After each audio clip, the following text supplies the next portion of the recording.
Planning a trip to Japan can be both exciting and overwhelming, especially if you're traveling with a group of friends who you've never traveled with before or who each have different preferences. In this video, I'm going to show you how to plan the most epic trip to Japan and let you in on a little secret on how to guarantee that everyone will have the best experience. Let's get started. The first thing you have to do is to create a group chat with all the people who's going on this trip and title it Japan 2024 or whatever year you're watching this video in to plan your group trip. If you don't have a group chat titled Japan 2024, then are you really going to Japan?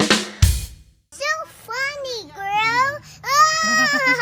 All jokes aside, in this group chat, everyone should communicate their dietary restrictions and what their budget is for accommodations. It's important to know everyone's dietary restrictions because you don't want to make a reservation for a restaurant where there's someone in the group that can't eat anything on the menu or someone has limited options on what they can eat. If you have people in your group who are vegetarian or vegan, there's not that many options. You can use apps like the Happy Cow to search for nearby restaurants that can accommodate for those dietary restrictions. It's important to know the budget of each and every single person in the group so that you don't book at a place where it's not within someone's budget. If you have someone in your group whose budget is $100 a night, another person whose budget is $50 a night, and then another person who says they don't have a budget, go with the $50 a night budget so that everyone would be able to afford and nobody has to overpay for what they didn't sign up for. And within the group chat, you should discuss where you want to visit during your stay in Japan and how long do you want to spend at each destination to get a general idea of what the itinerary would be. The next thing you should do is to create a spreadsheet on Google Sheets and share it with everyone in that group. This spreadsheet is going to be a lifesaver. Having a spreadsheet for group trips, especially for Japan, is so important. It helps you stay organized because there's so many things you have to keep track of. Restaurant reservations, your accommodations. You can create a sheet to split the bill, split costs, to make sure everything is split evenly between everyone in the group. Keep track of expenses. You can also use the spreadsheet to have a more detailed itinerary for that trip. And most importantly, you can create a list of all the different activities. Everyone can contribute to that spreadsheet of all the activities that they are interested in doing, things they want to see, places they want to visit. Within that spreadsheet, you can each vote on the activities you want to do. That will help you determine your group activities from individual activities or split activities. Because everyone have different preferences, it's important to have some activities where you can split the group. That way, everyone will be able to vote on what they want to do and you will kind of get an overview what activities can be done together as a group and what activities can be done in split groups if there's like a 50-50 vote. That will guarantee and ensure that everyone in the group is happy with all the activities that they're doing and no one is obligated to do something that they don't want to do. It's not just because everyone have different preferences, it's also because there's so much to do in Japan that you literally cannot do everything in one trip. So I highly recommend the group to split up into groups and do the things that you want to do so that nobody is stuck doing things that they don't want to do and felt like they wasted their time and not be 100% satisfied with their experience in Japan. And that also helps minimize the tension. If you made it this far and found this video helpful, please make sure to hit the like button and subscribe for more videos. I created a spreadsheet for our group and the first page is just a overview of our itinerary and then there's a sheet on the daily schedule to kind of give a full overview of everything that we're doing. There's a sheet for activities planning for everyone to vote on what they want to do. The next thing you want to do is to create a shared Google Maps list so everyone can contribute and add all the different restaurants, cafe, bars, everyone they want to visit. One thing I do recommend is you shouldn't be the only one doing all the work. Everyone should have a role, right? You should have someone who's responsible for making reservation for restaurants. You should have someone who's responsible for booking accommodations and someone who is booking activities. That That way, not one person is responsible for everything. That can be very overwhelming and that can be a very stressful situation and a lot of responsibility for someone to carry. So if you're traveling with a group, make sure everyone has an active role in planning this trip. A lot of restaurants in Japan are usually very small and compact. Depending on the size of your group, most restaurants will not be able to accommodate groups of more than 4 people. It would probably be a good idea to plan to split up the group for dinner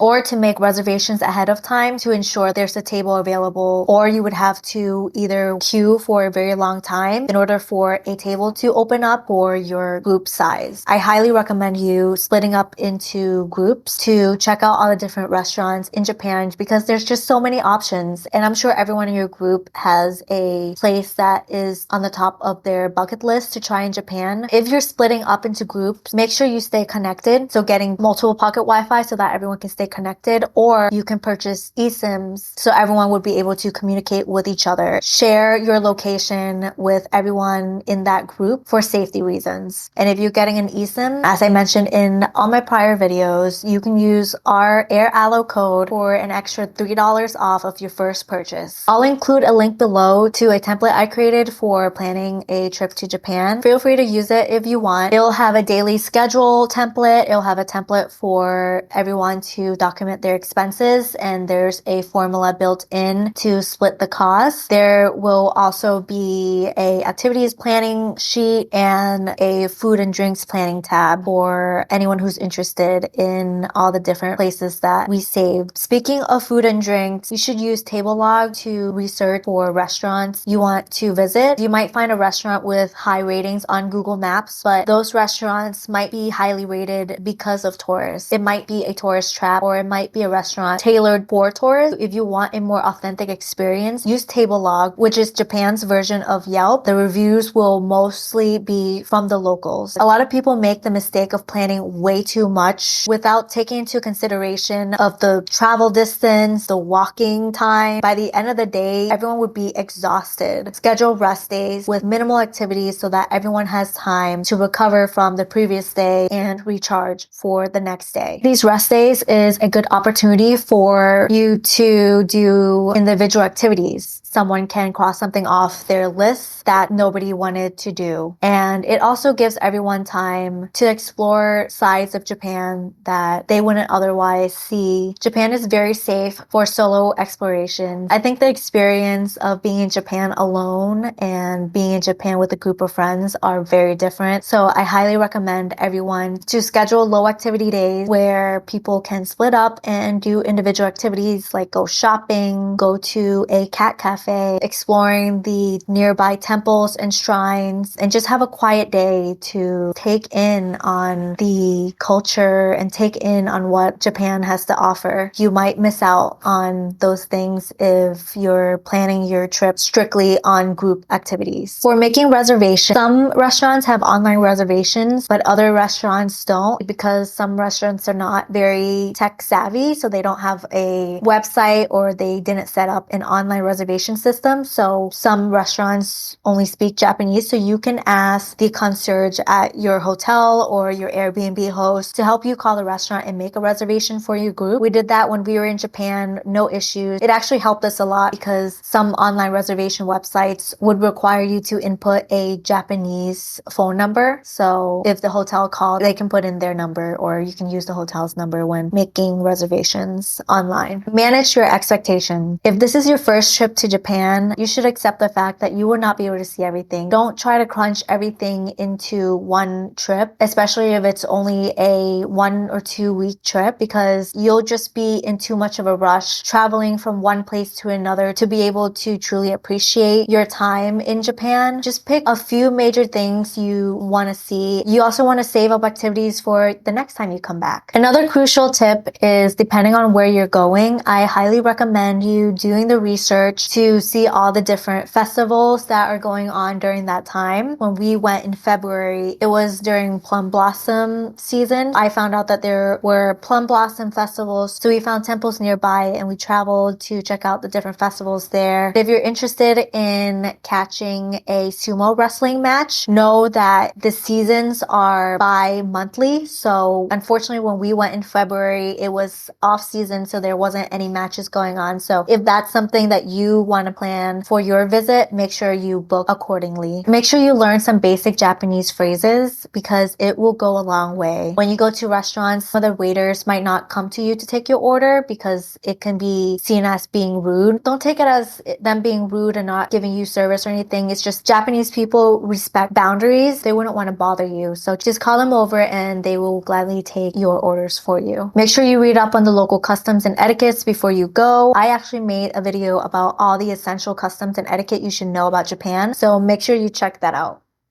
Cash is king. While credit cards is widely accepted, most places will prefer cash. So make sure you bring enough cash with you, or you can withdraw cash from the 7-Eleven ATMs. And lastly, be mindful of time. Punctuality is highly valued in Japan. So when you make a reservation, make sure you show up on time or it can be considered rude. Trains will run on time. They will not wait for you. So remember, being early is on time. That's a little sneak peek into my customs and etiquette video.